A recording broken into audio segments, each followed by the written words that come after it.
জনঢল সেখানে আমরা দেখতে পেয়েছি। সেদিনও মানুষ বলছিল যে 4 তারিখ কি রেজাল্ট হবে সেটা আজকেই বলা ছিল, এবং আমি নিশ্চিত যে মাননীয় প্রধানমন্ত্রীজি যেভাবে 2018-তে আমাদের এই জগদ্দল, এই কুশাসনের যারা এতদিন ধরে রাজত্ব চালিয়েছিল সেই পাথরকে সরিয়ে আমাদেরকে ভারতীয় জনতা পার্টি এবং আইপিএফটি সরকারের এখানে প্রতিষ্ঠিত করেছে। যে কারণে 2019-এ আমরা মাননীয় প্রধানমন্ত্রীজিকে, যেটা ভারতীয় জনতা পার্টি কোনদিন আমাদের এই পূর্ব আসনে পশ্চিম আসনে কোন সদস্য আমরা পাঠাতে পারিনি, আমরা সেই উপহার ওনাকে দিতে পেরেছি। পরবর্তী সময়ে যখন 2023-এ আবার আমাদের যে অ্যাসেম্বলি ইলেকশন, সাধারণ যে অ্যাসেম্বলি ইলেকশন সেটা হলো, সেখানেও অনেক সময় ওদের কংগ্রেস সিপিএম ওদের যে অশুভ জোট আসার সময় বারবার বলা হচ্ছিল ওরা নাকি চলে আসছে, কিন্তু মাননীয় প্রধানমন্ত্রীজির মার্গদর্শনে এবং ওনাকে সামনে রেখে আমরা যখন এই ইলেকশন আমরা নির্বাচন লড়ি, দেখা গেল পুনর্বার ভারতীয় জনতা পার্টি এবং আইপিএফটি সরকার প্রতিষ্ঠিত হয়েছে, এবং সেটা সম্ভব হয়েছে আপনাদের সবার এই মোদীজির উপর যে আস্থা এবং আমাদের সরকারের উপর এই যে ডাবল ইঞ্জিনের সরকার তার উপর আপনাদের যে আস্থা, সেই কারণে আপনারা সেটা সম্ভব করেছেন। বন্ধুগণ, এখন আবার এই বিধানসভাতে মোদীজি আমাদের যেহেতু আবার উপহার দিয়েছেন, তো আমাদের আবার দায়িত্ব আবার বেড়ে গেল যে এই দুটো যে আসন আছে পশ্চিম এবং পূর্ব, এবং আপনারা যেহেতু পশ্চিম আসনে আছেন, আমি বলবো যে 19শে এপ্রিল সবাই আপনারা তো যাবেনই, আর অন্যদেরকেও বলবেন এবং বলবেন মোদীজি বলেছেন সকাল সকাল গিয়ে পদ্মচিহ্নে ভোট দিয়ে আমাদের প্রার্থী যে বিপ্লব কুমার দেবজিকে বিপুল ভোটে জয় করার জন্য। আমি নিশ্চিত যে আপনারা সেটা করবেন। আপনারা দেখেছেন আমি যখন প্রায়শই এখানে এই ইলেকশন ছাড়াও, যেহেতু আমাদের ভারতীয় জনতা পার্টি এমন এক পার্টি যে পার্টি সেবাই সংগঠন, মানুষের সেবার জন্য কাজ করে, 365 দিন কাজ করে, সেই কারণে এই 365 দিনে কয়েকবার আমি এই আপনাদের এই দক্ষিণ জেলাটা নিয়ে থেকে এখানে আমাদের শঙ্করবাবু বলছিলেন বারবার যে খুন সন্ত্রাসের রাজনীতি আমরা দেখেছি, 69 জন শহীদ হয়েছে, এই কমিউনিস্টরা খুন করেছে এখানে উনাদের রাজত্বে।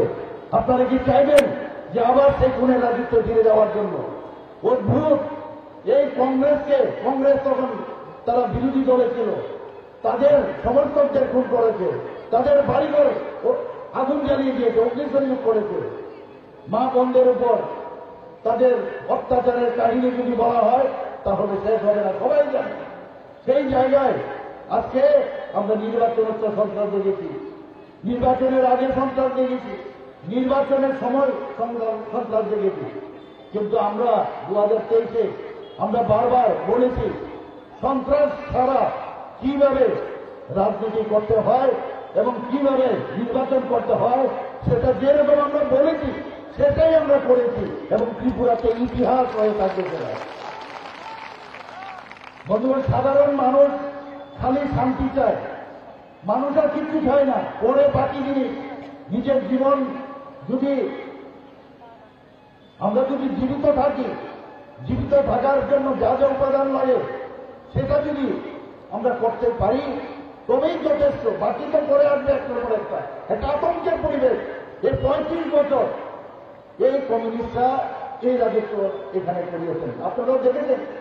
শুধু তাই না, মানুষ 10 বছর প্রথম দিকে যখন ওরা রাজত্ব করলো তখন মানুষ ওদের অত্যাচারে যে বিভীষিকাময় যে পরিস্থিতি সারা ত্রিপুরাতে করেছে, মানুষ চেয়েছিল তার একটা পরিবর্তন হোক। কংগ্রেস জোটকে দিয়েছিল ভোট, কিন্তু কংগ্রেসের সময় আমরা কি দেখলাম? কার্বন কপি জোট আমলে কার্বন কপি একই ধাঁচে ওরাও এখানে রাজত্ব করেছিল। খুন সন্ত্রাস দিন দুপুরে অপহরণ, বাড়িঘর থেকে মেয়েদের উঠিয়ে নিয়ে যাওয়া, সবাই জানেন, নাম আমি বলবো না এখানে, এখনো সবাই আমার মনে হয় স্মরণে আসবে। সেই জায়গায় আমরাও চাইছিলাম খুব একটা প্ল্যাটফর্ম, কিন্তু মোদীজি 2014-তে যখন প্রধানমন্ত্রীজি হয়ে ওনার দায়িত্বভার উনি নেন, তখন মানুষ বুঝতে পারল যে স্ক্যাম ছাড়া, ইউপিএ গভর্নমেন্টের সময় আমরা দেখলাম স্ক্যাম, দুর্নীতি, সেই জায়গায় আমরা ধরে নিয়েছি যে এইভাবেই উদয় রাজ করতে হয়, এবং আমরা ইমিউন হয়ে গেছিলাম। কিন্তু মোদীজি রাজনীতির সঙ্গেই পরিবর্তন করে দিয়েছে। আমরাও সেই বিষয়ে ওনার যে মার্গদর্শন, আমরাও সেই বিষয়ে আমরা বলেছি যে রাজনীতি শুধুমাত্র মানুষকে শোষণ করার জন্য রাজনীতি না, মানুষের জন্য কিছু করা। আমি সব জায়গায় বলি, আমাদের সবার উচিত মোদীজিকে দেখে এমন কাজ করা, যে কাজ আজকে যেটা বর্তমান সেটা অতীত হবে, এবং ভবিষ্যৎ যারা বর্তমান হয় তারা বলবে যে এমন কাজ করে গেছেন, মানুষ তাদেরকে সম্মান দেবেন। কাজের কোনো বিকল্প নেই, কাজের মাধ্যমে মানুষের কাছে যাওয়া যায়। সাধারণ মানুষের যে মৌলিক সমস্যা, সেই সমস্যার সমাধানে আমাদের কাজ করা উচিত। বন্ধুগণ, আমি আপনাদের সামনে আর বিশেষ কিছু আমি বলবো না, শুধু একটা কথাই বলবো, এই সরকার এই সৌভাগ্য স্কিমে 1,32,000-এর উপরও যারা বিজলি কানেকশন, ইলেকট্রিক কানেকশন, সেই কানেকশন এই সরকার করেছে মাননীয় প্রধানমন্ত্রীর যে স্কিম, সৌভাগ্য স্কিমে। Prime minister Awas Yojana, urban এবং আমাদের রুরাল, আপনারা সবাই জানেন, এখন পর্যন্ত প্রধানমন্ত্রীজি বলছেন আমার দেশের মধ্যে যারা গরিব মানুষ তাদের মাথার উপর ছাদ থাকতে হবে, তাদের ঘর থাকতে হবে, যে কারণে উনি 4,50,000 ঘর ত্রিপুরার জন্য উনি বরাদ্দ করেছেন। তার মধ্যে 3,90,000 ঘর অলরেডি তৈরি হয়ে গেছে, বাকিগুলো যে সামনের 4 বছর তার মধ্যেও সেটা সম্পূর্ণ হয়ে যাবে। বন্ধুগণ, সারা পৃথিবীর মধ্যে একটাই আলোচনা যে প্রধানমন্ত্রী কি করে। প্রধানমন্ত্রী এই যে আপনার আয়ুষ্মান কার্ড, প্রধানমন্ত্রী যে মানুষের স্বাস্থ্যের বিষয়ে চিন্তা ভাবনা করেন, সে নিয়ে উনি 5 লাখ টাকা করে প্রতি ঘরে দেওয়ার যে ব্যবস্থা করেছেন প্রতি বছর, সেটা সবাই অবাক হয়ে গেছে। এবং এই যে প্রধানমন্ত্রী জন আরোগ্য যোজনায় আমাদের টার্গেট ছিল 3.5 লক্ষ থেকে আমাদের 14 লাখ। অলরেডি আমাদের কার্ড 100% স্যাচুরেশন হয়ে গেছে। প্রধানমন্ত্রী প্রতি মাসের শেষ রোববার আপনারা দেখেছেন উনি মানুষের সাথে সম্পর্ক করেন। সেই সম্পর্ক কি নাম? মন কি বাত। সমস্ত পৃথিবীর সমস্ত রাষ্ট্রপ্রধানরা বলছেন, আর কোথাও এইরকম কিন্তু কোন রাষ্ট্রপ্রধান এই মন কি বাতের মতো অনুষ্ঠান সাধারণ মানুষের সুখ দুঃখের খবর যেসব কাজ ওনারা করেন তার খবর আর কোথাও নেই। একমাত্র সেটা করেন মাননীয় প্রধানমন্ত্রী নরেন্দ্র মোদী। মানুষের সাথে কথা বলেন, এইরকম আমাদের একজন গার্জিয়ান, আমাদের দেশকে যেভাবে উনি সব দিকে আমাদেরকে রক্ষা করে আছেন, সেই আমাদের ভারতীয় জনতা পার্টির যিনি সর্বময় আমাদের লিডার, আমাদের মোদীজি।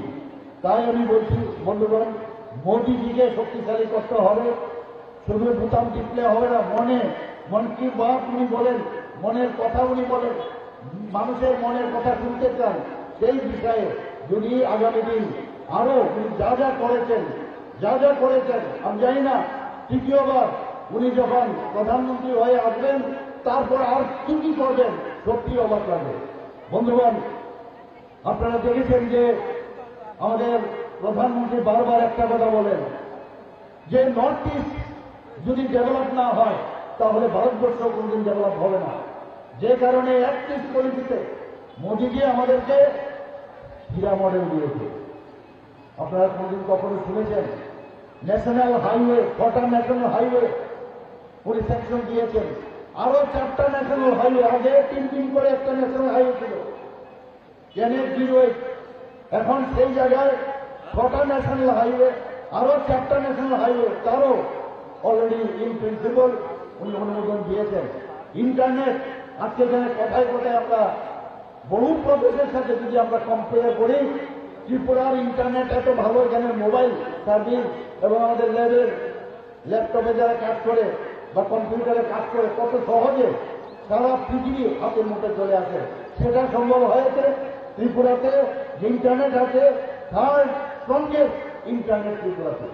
বন্ধুগণ, আজকে আমরা এখান থেকে রেলে যেখানে যেতে সেখানে আমরা যেতে পারি। ত্রিপুরা থেকে এখন রেল 17 থেকে 18টা এক্সপ্রেস ট্রেন যাচ্ছে, রাজধানী এক্সপ্রেস ত্রিপুরা থেকে যাচ্ছে, কাঞ্চনজঙ্ঘা যাচ্ছে। এরকম আমি কিছুদিন আগে ডিসরা ডোমে আমি বসেছিলাম। ডিসরা ডোমে বসে আমি ফটো তুলে আমার কিছু জানাশোনার লোক আছে বাইরে থাকে, তাদেরকে আমি পাঠিয়েছিলাম। ওরা বলছিল, আমাকে জিজ্ঞেস করছিল, আপনি কি বিদেশে আছেন? আমি বললাম, না না, বিদেশে না, আমি ত্রিপুরাতে আছি, আগরতলা স্টেশন থেকে আমি যাচ্ছি এখন ধর্মগড়ে। অবাক হয়ে গেল। আমি কিছুদিন আগে নির্বাচনের কারণে আমি মালদা গিয়েছিলাম, ওয়েস্ট বেঙ্গলে। সেখানেও আমি বন্দে ভারত ট্রেনে সেখান থেকে আমি হাওড়াতে এসেছিলাম। এই কিছুদিন আগে, 1 মাসও হবে না, সে বন্দে ভারত ট্রেনকে আমি দেখে ভাবছি ত্রিপুরাতে কবে হবে। আমি এখানে আধিকারিকদের সাথে কথা বলেছিলাম, যারা রেলওয়ের সাথে আছেন, তারা বলছিলেন যে খুব শীঘ্রই আমাদের যে ইলেকট্রিফিকেশন সেটার সার্ভে হয়ে গেছে। বন্ধুবান্ধব সেদিন আমি দেখতে দেখতে দেখলাম অলরেডি ইলেকট্রিফিকেশনও শুরু হয়ে গেছে। বন্দে ভারতও ত্রিপুরার থেকে, আগরতলা থেকে, আপনাদের এই সাবরুম থেকেও সেটা ভারতবর্ষের যে কোনো জায়গায় যাবে। ডাবল ইঞ্জিন সরকারের কত সুবিধা, একটা উদাহরণ আপনাদেরকে আমি দিচ্ছি। আপনারা জানেন মণিপুরে আমাদের যারা ছেলে মেয়েরা সেখানে পাঠরত ছিল, কিছুদিন আগে মণিপুরের যে অস্থির পরিবেশ যখন শুরু হলো, তখন আমার এখানে প্রচুর গার্জিয়ান এসছে, বলে আমাদের ছেলে মেয়েদের বাঁচান, ওনাদের অবস্থা খুব খারাপ।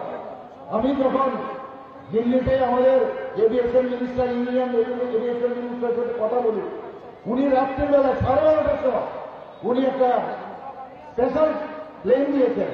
সেই প্লেনে প্রায় 350 জনের মতো এই ছেলে মেয়েদের পরের দিনও আমাদের আগরতলা মধ্যে সুরক্ষিত অবস্থায় ত্রিপুরা সরকারের নিজ খরচায় তাদেরকে আমরা নিয়ে ফিরে এনেছি এখানে।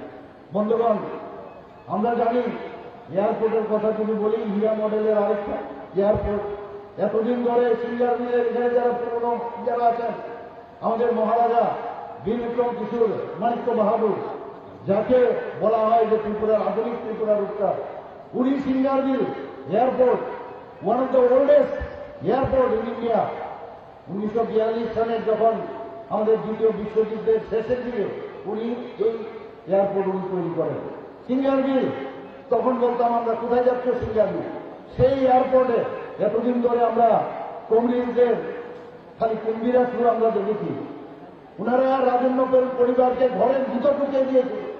তারা যেভাবে আমাদের ত্রিপুরার জন্য কাজ করেছেন, রাস্তাঘাট, হাট বাজার এবং স্কুল কলেজ, মানে সেগুলো যাতে মানুষ না জানতে পারে সেই ব্যবস্থা করেছে।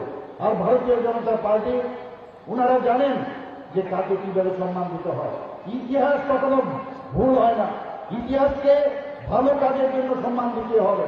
যে কারণে মাননীয় প্রধানমন্ত্রী এই আগরতলা যে এয়ারপোর্ট, তার নাম দিল মহারাজা বীর বিক্রম কিশোর মানিক্য বাহাদুরের নামে এয়ারপোর্ট।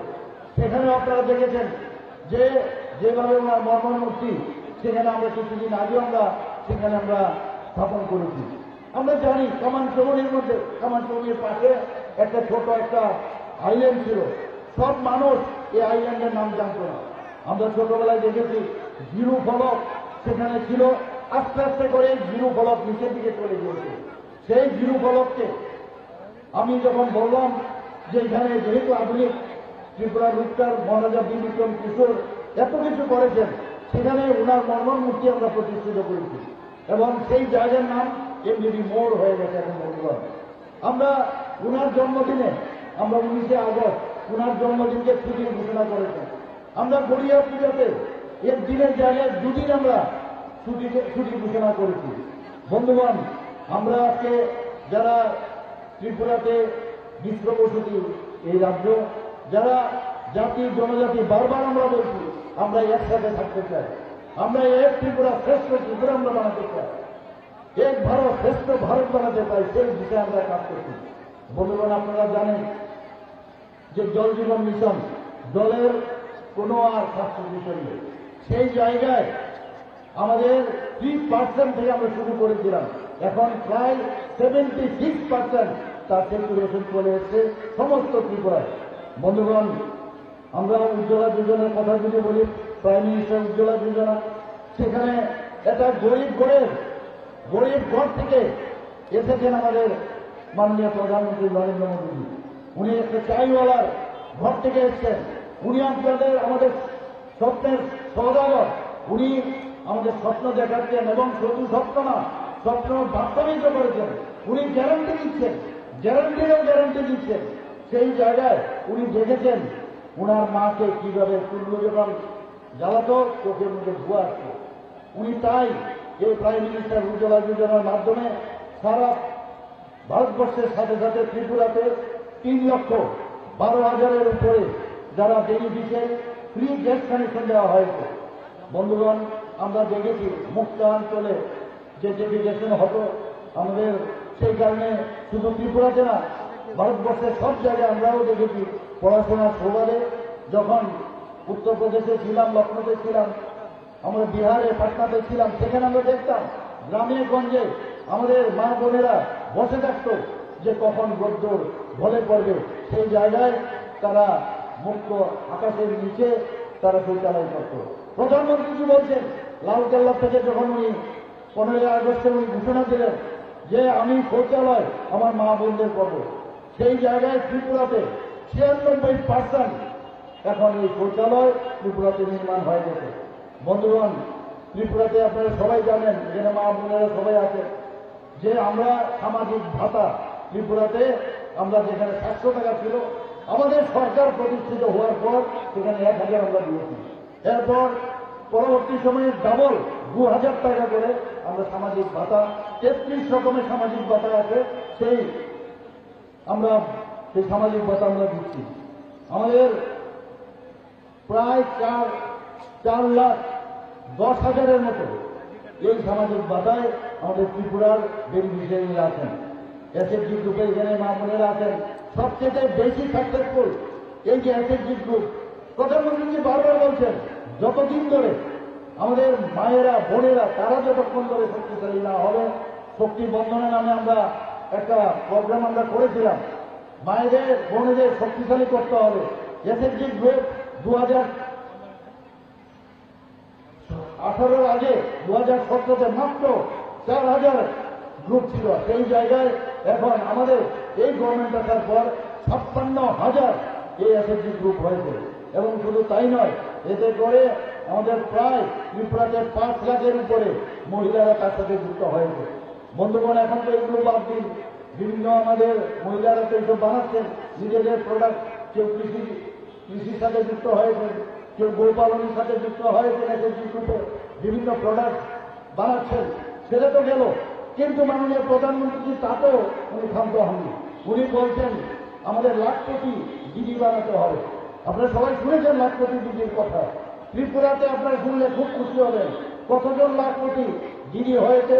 প্রায় 83,400 লাখপতি দিদি ত্রিপুরাতে হয়ে গেছে অলরেডি। এবং আপনারা এর জন্য আমি বলবো, এখানে যারা মা বোনেরা আছেন তাদের জন্য সবাই মিলে কাজটা বুঝবেন। শুধু তাই না, এখন ড্রোন দিদির কথা মাননীয় প্রধানমন্ত্রী ড্রোন দিদির কথা বলছেন। এবং আমি নিশ্চিত যে ড্রোনের মাধ্যমে আমাদের যারা বোনেরা আছেন, মেয়েরা আছেন, কৃষি কাজে ওনারা সেটাকে কাজে লাগাবেন এবং সেই বিষয়ে আমাদের কাজ করছে। বন্ধুগণ, মাননীয় প্রধানমন্ত্রীকে বারবার আপনারা দেখেছেন যে রাম মন্দির প্রতিষ্ঠার যে প্রাণ প্রতিষ্ঠা উনি করেছেন। আয়ুর্বেদে 500 বছর ধরে কত লোক তাদের প্রাণ বলিদান করেছেন, কিন্তু মাননীয় প্রধানমন্ত্রীর হাত ধরে যখন আয়ুর্বেদে এই রাম মন্দির প্রতিষ্ঠিত হলো এবং ওনার প্রাণ প্রতিষ্ঠা করলেন প্রভু রামের, আমরা সারা ভারতবর্ষের মধ্যে আমরা দেখলাম একটা আস্তিকের পরিবেশ চলে এসছে এবং রামময় হয়েছে। মানুষ, আমাদের ভারতবর্ষের সমস্ত মানুষ কিন্তু চায় যে আমরা এই ভগবানকে সামনে রেখে আমরা ভগবানকে বিশ্বাস করে আমরা সবসময় সামনে দিকে দিয়ে যাই। কিন্তু কমিউনিস্টদের আমরা দেখেছি ওরা তো ভগবান বিশ্বাস করে না, ঈশ্বর বিশ্বাস করে না, নাস্তিকের এক পরিবেশ বিশেষ করে ত্রিপুরা এবং পশ্চিমবাংলায় এবং কেরালাতে ওরা সৃষ্টি করেছে। এখন মাননীয় প্রধানমন্ত্রী যখন এই রাম মন্দির নির্মাণ করলেন, প্রভু রাম চলে এসছে, সারা ভারতবর্ষে এখন বলছে যে রাম রাজ্য আবার নতুনভাবে এখানে প্রতিষ্ঠিত হয়েছে। আমাদের ত্রিপুরাতে এতগুলো মন্দির আছে, ত্রিপুরা সুন্দরী মন্দির সবাই আমরা জানি। আমাদের এখানে 14 দেবতার মন্দির আছে, প্রচুর মন্দির, এবং সবগুলোই আমাদের রাজন্য আমলেই সেটা হয়েছে। এবং মাননীয় প্রধানমন্ত্রী 80 কোটি ভারতীয়দের খাদ্য সুরক্ষিত রেখেছে, আমরা সবাই জানি। খেয়ে না খেয়ে এত বড় আমাদের কোভিডের সময়ে মানুষ না খেয়ে মরবে, সেটা মাননীয় প্রধানমন্ত্রী জানেন। আমরা সবাই দেখেছি যখন কোভিডের সময় এই ভারতবর্ষে দুটো ভ্যাকসিন ওনার সময় সৃষ্টি আমাদের বিজ্ঞানীরা করলেন, এবং সবাই এখানে আমরা যারা আছি বিনা পয়সায় উনি এই ভ্যাকসিন আমাদেরকে দিয়ে আমাদের বাঁচিয়েছেন। এইবারও আপনারা দেখেছেন ক্যান্সার, সার্ভাইকাল ক্যান্সার মেয়েদের সবচেয়ে বেশি হয়, এবং তাদের জন্য এবারের বাজেটে আমরা দেখলাম সীতারামনের বাজেটে যে যাতে করে ভ্যাকসিন দেওয়া যায় সার্ভাইকাল ক্যান্সার থেকে বাঁচানোর জন্য, তার ব্যবস্থাও করা হয়েছে। মাননীয় প্রধানমন্ত্রী 15ই নভেম্বরকে যে জাতীয় গৌরব দিবস হিসাবে পালন করেছেন, যে বিরসা মুন্ডাকে নিয়ে আমরা এতদিন ধরে অনেকের সেই কুম্ভীরাস্ত্র আমরা দেখেছি, কিন্তু প্রধানমন্ত্রীজি এই যে জনজাতিদের সম্মান দেওয়ার জন্য এই দিনটিকে জনজাতীয় গৌরব দিবস হিসাবে উনি ঘোষণা করেছেন। 401টি একলব্য আদর্শ আবাসিক বিদ্যালয় এখন পর্যন্ত সারা ভারতবর্ষে আমাদের তৈরি হয়েছে। 3 তালাক প্রথার অবলুপ্তি করা হয়েছে। আমি একের সময় অবাক লাগে, বলছেন যে এখানে নাকি এখন গণতন্ত্র নেই, গণতন্ত্র নেই। এখানে সংবিধানের প্রশ্ন ওনারা উঠাচ্ছেন বিরোধী দলের নেতারা। আমি বলছি আপনারা কোন সংবিধানের কথা বলছেন? আপনাদের সময় কোথায় ছিল সংবিধান? কোথায় এই মুসলিম বন্ধের জন্য আপনারা কি করেছেন? সেই সাহসও আপনাদের ছিল না। আজকে জম্মু এন্ড কাশ্মীরের 370 ধারা যখন বিলোপ করা হয়েছে, অনেকে অনেক কিছু বলেছিল যে এই দেশের মধ্যে একটা সদ্ভাবের যে ভাবনা সেটা নষ্ট হয়ে যাবে। কোথায় 3 তালাক গেল, এবং 370 ধারা এবং 35-এ সেটা বিলোপ করার পরও কোনো জায়গায় কোনো সমস্যা হয়নি। মাননীয় প্রধানমন্ত্রী এমন সব ব্যক্তিদের কথা চিন্তা করেন। আপনারা জানেন যে গত বিশ্বকর্মা পূজার সময় উনি একটা ঘোষণা দিয়েছেন, আমাদের প্রাইম মিনিস্টার বিশ্বকর্মা যোজনা প্রায় 13,000 কোটি টাকা এর মধ্যে উনি তার সেই ঘোষণা দিয়েছেন। এতে করে যারা এই 18টা যে আমাদের যারা এই শ্রেণীতে থাকবেন, গরিব মানুষ, খেতে খাওয়া মানুষ, তাদের কথা কেউ চিন্তা করে না। ওনাদের জন্য 3 লাখ টাকা করে ওনাদেরকে খুব অল্প সুদে তাদেরকে ট্রেনিংও দেবে। প্রথমে 1 লাখ, তারপরে কিট দেবে, তারপরে 2 লাখ দেবে। এইরকম প্রধানমন্ত্রী আমরা পাইনি। আমরা দেখেছি জনধন প্রকল্পের কথা, অনেকে অনেক কথা বলেছেন যে জিরো ব্যালেন্সের এই জনধন প্রকল্প কি হবে। কিন্তু আজকে বুঝছি যে এতদিন ধরে যে মিডলম্যান যে পয়সা খেত সেটা কিন্তু এখন হচ্ছে না। একটা টিপ দিলে সাথে সাথে সমস্ত যে বেনিফিশিয়ারি যে টাকা সেটা যার অ্যাকাউন্টে চলে যাচ্ছে। বন্ধুগণ, পিএম কিষাণ সম্মান নিধির মাধ্যমে এখন পর্যন্ত সারা দেশে 11.8 কোটির বেশি মানুষ তার সুযোগ পেয়েছে। আমরা দেখেছি কিছুদিন আগে মাননীয় প্রধানমন্ত্রী বিধানসভা এবং লোকসভার মধ্যে 33% মহিলাদের জন্য রিজার্ভেশন রেখেছেন। এই হচ্ছে মাননীয় প্রধানমন্ত্রী। আমরাও 33% রিজার্ভেশন চাকরির ক্ষেত্রে আমাদের ত্রিপুরা সরকার এর আগে আমরা ঘোষণা দিয়েছি, এবং তার কাজও হচ্ছে বিভিন্ন জায়গায়। আজকে আমাদের মেয়েরা সেখানে সে চাকরির বেলায় তারা সেই সুযোগটা পাচ্ছেন। আমাদের প্রধানমন্ত্রী মাতৃবন্দনা যোজনায় এখন পর্যন্ত 3.11 কোটি বেশি যারা প্রেগনেন্ট উইমেনরা আছেন সেই সুযোগ পাচ্ছেন, এবং আমাদের মহিলাদের মর্যাদার জন্য তাদের 11.74 যেটা কোটি শৌচালয় এখন পর্যন্ত নির্মাণ করা হয়েছে। বন্ধুগণ, আমরা দেখেছি এইমস আগে কটা ছিল, এইমস 8টি এইমস ছিল, 2023 সাল পর্যন্ত এই এরিসের সংখ্যা এখন 23টি। 2014 সালে মেডিকেল কলেজের সংখ্যা কটা ছিল? মাত্র 641টি। 2023 সাল পর্যন্ত এখন পর্যন্ত 1341টি মেডিকেল কলেজ হয়েছে। বন্ধুগণ, আমাদের জনঔষধি কেন্দ্র আমরা জানেন, আমি নিজে একজন ডাক্তার, আমরা জানি আমরা প্রেসক্রিপশন যখন লিখি তখন বিভিন্ন ব্র্যান্ডের আমরা লিখে দিই। এতে করে যারা গরিব মানুষ আছে বা সাধারণ মানুষ আছে তারা বেশি পয়সা দিয়ে সে ওষুধ কিনতে হয়। প্রধানমন্ত্রী সেই দিকে নজর দিলেন যে না, যেখানে শুধু এই জনঔষধি কেন্দ্র থেকে মিনিমাম পয়সা থেকেও তার কমেও সেই জনঔষধি কেন্দ্র প্রায় 10,000-এর মতো সারা ভারতবর্ষে করেছে। আমাদের ত্রিপুরাতেও প্রায় 20টি কেন্দ্র আমরা স্থাপন করেছি। আমাদের এখানে যেটা আমি একটু আগে বলেছিলাম যে 220 কোটি বেশি কোভিড-19 টিকা বিনামূল্যে প্রদান করা হয়েছে। শুধু তাই নয়, মাননীয় প্রধানমন্ত্রী অন্য দেশকেও সেটা সাপ্লাই করেছেন। প্রায় 150 থেকে 200 কান্ট্রিকে এই ভ্যাকসিন দেওয়া হয়েছে। আগে আমরা কি দেখেছি? আগে আমরা দেখতাম আমাদের দেশের মধ্যে আমাদের সোলজারদের বিএসএফ, বর্ডার সিকিউরিটি ফোর্স এবং আমাদের সোলজারদের গলা কেটে আমাদের ভারতবর্ষের মধ্যে ফেলে দিত। এবং বোম্বের ঘটনা আপনারা জানেন, বোম্বেতেও কি অবস্থা ছিল। নর্থ ইস্টে আমরা কি দেখতাম? খালি সন্ত্রাস, কিডন্যাপ এবং টেররিস্টদের আনাগোনা। কিন্তু মাননীয় প্রধানমন্ত্রী এই আসার পর থেকে কোথাও কোন রকম এই ধরনের ঘটনা আমরা শুনতে পাইনি। কারণ উনি বুঝিয়ে দিয়েছেন যখন এয়ার স্ট্রাইক করলেন এবং সার্জিক্যাল স্ট্রাইকের মাধ্যমে যে এই ভারত আর সেই ভারত নয়। সেই কারণে আজকে চাইনাও 10 বার চিন্তা করে ডোকালামিও তার পরিচয় আমরা দেখেছি।